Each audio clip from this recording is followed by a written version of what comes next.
ವೀಕ್ಷಕರೇ, ಅದು ಇದೇ 2025 ನವೆಂಬರ್ 23ನೇ ತಾರೀಕು. ಸ್ಥಳ ಉತ್ತರ ಪ್ರದೇಶದ ಸಾಂಬಾಲ್ ನಗರ. ಅವತ್ತು ಆ ಪ್ರದೇಶದ ನಿವಾಸಿ ಆದಂತ ರೂಬಿ ಎಂಬಾಕೆಯ ಇಬ್ರು ಮಕ್ಕಳಾದಂತ 10 ವರ್ಷದ ದಿವ್ಯಾ ಮತ್ತು 12 ವರ್ಷದ ಮಗ ಕೃಷ್ಣ, ಇವರಿಬ್ರು ಕೂಡ ಶಾಲೆಯನ್ನು ಮುಗಿಸಿ ಆಗಷ್ಟೇ ಮನೆಗೆ ಬಂದಿದ್ರು.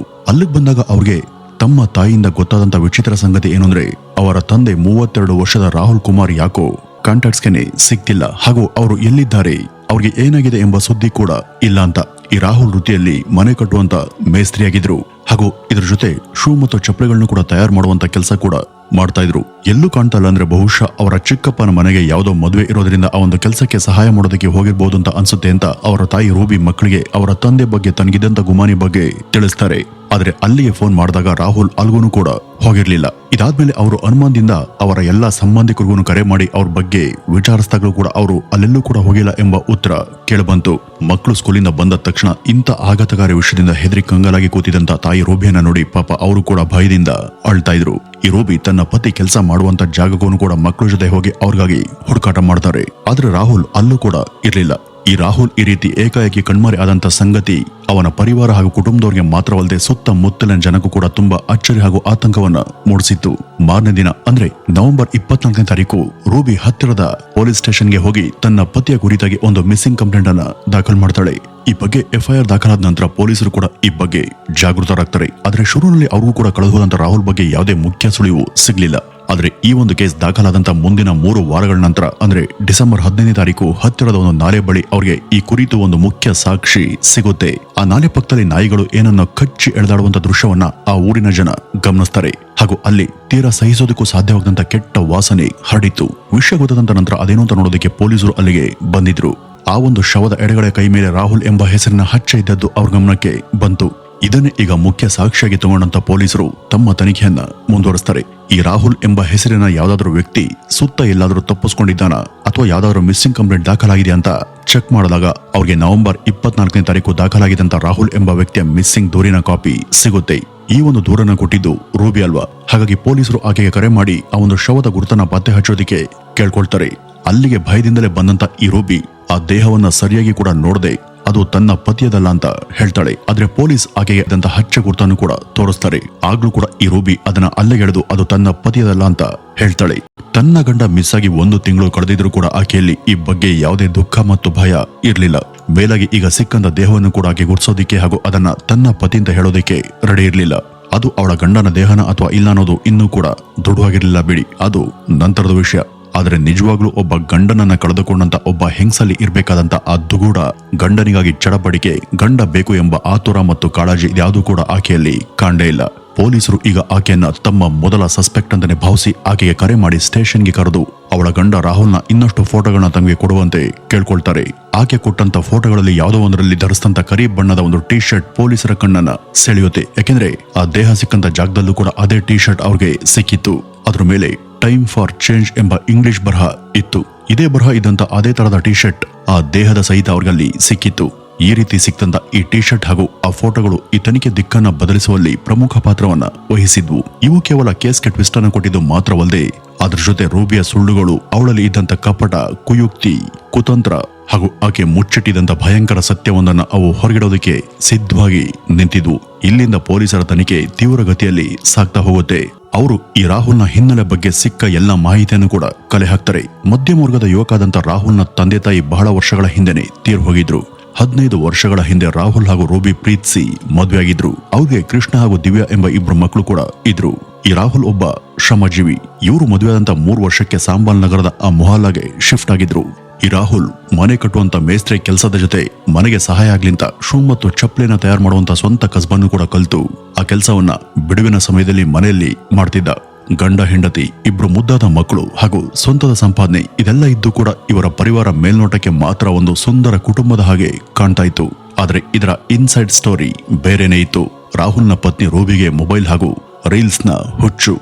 ಗಂಡ ಇಲ್ದಂತ ಸಮಯದಲ್ಲಿ ಸದಾ ಮೊಬೈಲ್ ಅನ್ನ ಹಿಡಿದು ಇನ್ಸ್ಟಾಗ್ರಾಮ್, ಫೇಸ್ಬುಕ್ ಈ ರೀತಿ ಮೊದಲ ಕಡೆ ತನ್ನ ಮಾದಕ ಫೋಟೋಗಳನ್ನ ಅಪ್ಲೋಡ್ ಮಾಡೋದು, ಅದನ್ನು ನೋಡೋದಕ್ಕೆ ಬಾಯ್ ಬಿಟ್ಕೊಂಡು ಬರುವಂತ ಮೆಸೇಜ್ಗಳಿಗೆ ಕೆಲವು ಫೋಟೋಗಳನ್ನು ಕೂಡ ಕಳಿಸಿ ಅವರ ತಲೆ ಕೆಡಿಸಿ ಅವರ ಖಾಸಗಿ ವಿಡಿಯೋಸ್ ಮತ್ತು ಫೋಟೋಸ್ ಅನ್ನ ತಗೊಂಡು ಅವರಿಗೆ ಬೆದರಿಕೆ ಹಾಕಿ ಅವರಿಂದ ಹಣ ವಸೂಲಿ ಮಾಡೋದು ಇವಳ ದಿನಚರಿಯಾಗಿತ್ತು. ಇದು ಒಂದ್ಸಾರಿ ಇವಳ ಗಂಡ ರಾಹುಲ್ಗೂ ಗೊತ್ತಾಗಿ ಇದೇ ಒಂದು ವಿಷಯದ ಸಲುವಾಗಿ ಇಬ್ಬರ ನಡುವೆ ಒಂದ್ಸಲ ಜಗಳ ಕೂಡ ಆಗಿತ್ತು. ಆ ಒಂದು ಜಗಳದಲ್ಲಿ ಈಕೆ ತಪ್ಪಾಯ್ತು, ಇನ್ನೊಂದ್ಸಲ ಈ ರೀತಿ ಮಾಡಲ್ಲ ಅಂತ ಈ ರಾಹುಲ್ ಬಳಿ ಕೇಳ್ಕೊಂಡಿದ್ಲು. ಆದ್ರೆ ತನ್ನ ಹಳೆ ಚಾಳಿ ಅನ್ನೋ ತರ ಮತ್ತೆ ಮತ್ತೆ ಅವಳು ಅವನಿಗೆ ಏಮಾರಿಸಿ ಈ ಚಿಲ್ಲರೆ ಕೆಲಸವನ್ನ ಮುಂದುವರೆಸಿದ್ಲು. ಮೊರಾದಾಬಾದ್ನಲ್ಲಿ ಇವಳಿಗೆ ಒಬ್ಬ ತಮ್ಮ ಇದ್ದ.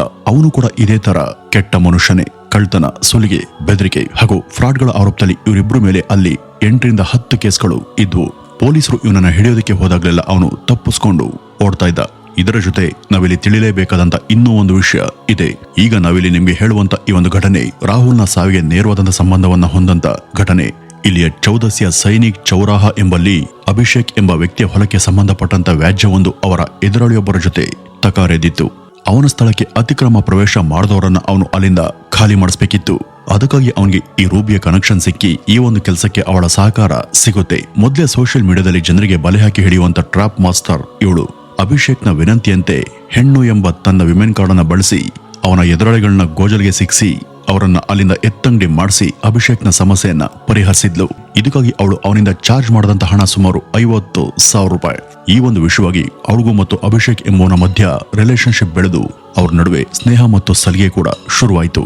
ಇದಾಗಿ ಸ್ವಲ್ಪ ದಿನಗಳ ನಂತರ ಈ ಅಭಿಷೇಕ್ನ ಗೆಳೆಯ ಸೌರವ್ ಅನ್ನೋನು ಆಕೆಗೆ ಪರಿಚಯ ಆದ. ರೂಬಿಯ ಅಟೆನ್ಷನ್ ಈಗ ಈ ಗೌರವನ ಮೇಲೆ ಬಿದ್ದಿತ್ತು. ಅವನ ಕಡೆಗೆ ಆಕರ್ಷಿತಳಾಗಿದ್ದಂತ ಅವಳು ಅಭಿಷೇಕ್ನ ಮುಂದೆ ಮಾತ್ರ ಗೌರವನನ್ನ ಅಣ್ಣ ಅಂತ ಕರಿತಾ ಇದ್ಲು.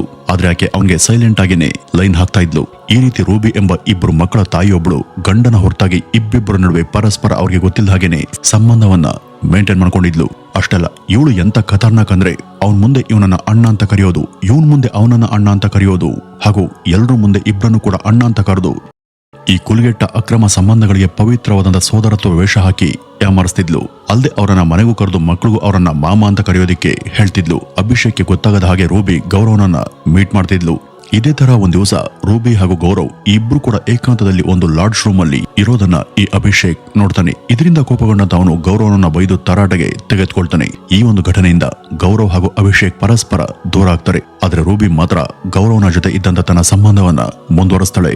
ಅವನನ್ನ ಆಗಾಗ ತನ್ನ ಮನೆಗೂ ಕೂಡ ಕರೆದು ಮಕ್ಕಳಿಗೆ ಪರಿಚಯ ಮಾಡಿಸಿ ಅವ್ರ ಮುಂದೆ ಹಾಗೂ ಎಲ್ಲರ ಮುಂದೆ ಅವನನ್ನ ಅಣ್ಣ ಅಂತ ಕರೆದು ಜನರ ಕಣ್ಣಿಗೆ ಮಣ್ಣೆರಚುವಂತ ಕೆಲಸವನ್ನ ಮುಂದುವರೆಸ್ತಾಳೆ.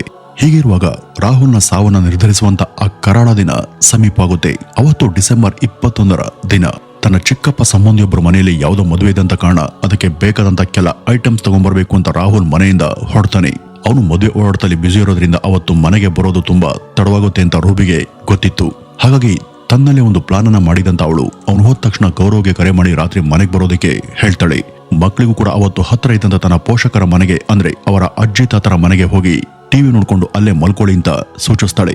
ಇದಾದ್ಮೇಲೆ ಅವಳ ನಿರೀಕ್ಷೆ ಹಾಗೇನೆ ರಾತ್ರಿ ಕಳ್ಳ ಬೆಕ್ಕಿನ ರೀತಿ ಈ ಗೌರವ್ ಅಲ್ಲಿಗೆ ಬಂದಿದ್ದ. ಅವರಿಬ್ರು ಕೂಡ ರಾತ್ರಿ ಊಟ ಮಾಡಿ ಮಲಗಿದ್ರು. ಆದ್ರೆ ರಾಹುಲ್ ಅಲ್ಲಿಗೆ ಅವತ್ತು ಬರಲ್ಲ ಅಂತ ಆಕೆ ಭಾವಿಸಿದ್ಲು. ಆದ್ರೆ ಅವತ್ತು ನವೆಂಬರ್ 22ನೇ ತಾರೀಕು ಮಧ್ಯರಾತ್ರಿ 2ರ ಸುಮಾರಿಗೆ ಅಚಾನಕ್ ಆಗಿ ರಾಹುಲ್ ಅಲ್ಲಿಗೆ ಬಂದಿದ್ದ. ಬಂದವನೇ ರೂಮಲ್ಲಿ ತನ್ನ ಪತ್ನಿಯನ್ನ ಈ ಗೌರವನ ಜೊತೆ ನೋಡಬಾರ್ದಂತ ಸ್ಥಿತಿಯಲ್ಲಿ ನೋಡಿದ್ದ. ನೋಡ್ದವನೇ ಅವಮಾನ, ಕೋಪ ಹಾಗೂ ಕ್ರೋಧದಿಂದ ಹೆಂಡತಿಗೆ ಬಯೋದಿಕ್ಕೆ ಶುರು ಮಾಡಿದ. ಅವಳನ್ನ ರೆಡ್ ಹ್ಯಾಂಡ್ ಆಗಿ ಹೇಗಿದ್ದಾಳೋ ಅದೇ ಸ್ಥಿತಿಯಲ್ಲಿ ಅವಳ ಹೆತ್ತೋರ್ಗೂ ಕೂಡ ತೋರಿಸಿ ಶಿಕ್ಷಿಸೋದು ಅವನ ಉದ್ದೇಶ ಆಗಿತ್ತು. ಇವನೇನಾದ್ರೂ ಈ ರೀತಿ ಮಾಡಿದ್ರೆ ತನ್ನ ನಿಜ ಬಣ್ಣ ಎಲ್ರಿಗೂ ಗೊತ್ತಾಗುತ್ತಲ್ಲ ಅಂತ ಹೆದರದಂತ ಅವಳು ಗೌರವ್ಗೆ ಇವನನ್ನ ಮುಗ್ಸ್ ಹಾಕು ಅಂತ ಹೇಳ್ತಾಳೆ. ಅಂತೂ ತಮ್ಮ ನೀಚ ಕೃತ್ಯ ಮರೆಮಾಚೋದಕ್ಕೆ ಒಬ್ಬ ಅಮಾಯಕ ವ್ಯಕ್ತಿಯ ಜೀವನ ಅವರು ಬಲಿ ತಗೊಂಡಿದ್ರು. ನಂತರ ಒಂದು ಕಾರನ್ನ ಬಾಡಿಗೆ ತಗೊಂಡು ಅದರಲ್ಲಿ ರಾಹುಲ್ನ ದೇಹದ ಭಾಗಗಳು ಇದ್ದಂತ ಸೂಟ್ಕೇಸ್ ಅನ್ನ ಇಟ್ಕೋತಾರೆ. ಅದರಂತೆ ಅಲ್ಲಿಂದ ಸುಮಾರು 50 ಕಿಲೋಮೀಟರ್ ಮುಂದಕ್ಕೆ ಹೋಗಿ ರಾಜ್ಘಾಟ್ಗೆ ಸಾಗದ ನಂತರ ಆ ಒಂದು ಸೂಟ್ಕೇಸ್ಗಳನ್ನ ನದಿಗೆ ಎಸಿತಾರೆ. ರಾಹುಲ್ನ ತಲೆ ಹಾಗೂ ಕೈಕಾಲುಗಳು ಇದ್ದಂತ ಇನ್ನೊಂದು ಚೀಲ ಗೌರವ್ ಹತ್ರ ಇತ್ತು. ಅವನು ಅದನ್ನ ಸ್ಕೂಟಿಯಲ್ಲಿ ಇರಿಸಿ ನಾಲೆಯ ಇನ್ನೊಂದು ಕಡೆ ಮಾರನೇ ದಿವಸ ಡಿಸ್ಪೋಸ್ ಮಾಡ್ಬಂದ. ಆದ್ರೆ ಕೊಲೆಗಾರ ಎಷ್ಟೇ ಬುದ್ಧಿವಂತ ಆದ್ರೂ ಕೂಡ ಕೂದಲೆಳೆಯ ಅಂತರದಲ್ಲಿ ಅವನು ಸಿಕ್ ಬೀಳ್ತಾನೆ ಅನ್ನುವ ಹಾಗೆ ಅದೊಂದು ಟಿ ಶರ್ಟ್ ಹಾಗೂ ಕೈ ಮೇಲೆ ಇದ್ದಂತ ಹಚ್ಚೆ ಗುರುತು ಅವರನ್ನ ಸಿಕ್ಕಾಕೊಳ್ಳುವ ರೀತಿ ಮಾಡಿದ್ದು. ಇಷ್ಟೆಲ್ಲ ಮಾಡದಂತ ಈ ರೂಬಿ ಮತ್ತು ಗೌರವ್ಗೆ ಸಿಕ್ಕಿದಾದ್ರೂ ಏನು, ಅಕ್ರಮ ಸಂಬಂಧದ ಹಿನ್ನೆಲೆಯಲ್ಲಿ ನಡೆದಂತ ಇಂಥ ಅಪರಾಧಗಳು ಇತ್ತೀಚೆಗೆ ಹೆಚ್ಚಾಗ್ತಿವೆ. ಇವುಗಳಿಗೆಲ್ಲ ಕಾರಣ ಏನು? ಸೋಷಿಯಲ್ ಮೀಡಿಯಾ ಹಾಗೂ ಅದರ ದುಷ್ಟ ಪ್ರಭಾವನೆ ಇದಕ್ಕೆ ನೇರ ಕಾರಣ. ಇದು ಸಂಬಂಧಗಳ ನಡುವಿನ ಆ ಪ್ರೀತಿ ಮತ್ತು ನಿಯತನ್ನ ಕೊಲ್ತಿದೆಯಾ? ಜನ ಯಾಕೆಷ್ಟು ಕ್ರೂರಿಗಳು ಆಗ್ತಿದ್ದಾರೆ ಎಂಬ ಪ್ರಶ್ನೆಗಳು ಆತಂಕವನ್ನ ಹುಟ್ಟಿಸ್ತವೆ. ಇನ್ನು ಇಂಥ ನೀಚ ಕೆಲಸ ಮಾಡದಂತ ಆ ರೂಬಿ ಮತ್ತು ಆಕೆ ಗೆಳೆಯನ್ಗೆ ಯಾವ ತರದ ಶಿಕ್ಷೆ ಆಗಬೇಕು ಅಂತ ನೀವು ಬಯಸ್ತೀರಾ ಅಂತ ಕಮೆಂಟ್ ನ ಮೂಲಕ ನಮಗೆ ತಿಳಿಸಿ ಅಂತ ಹೇಳ್ತಾ ಇವತ್ತಿನ ಈ ಒಂದು ವಿಡಿಯೋವನ್ನ ಇಲ್ಲಿಗೆ ಮುಗಿಸೋಣ. ನಮಸ್ಕಾರ.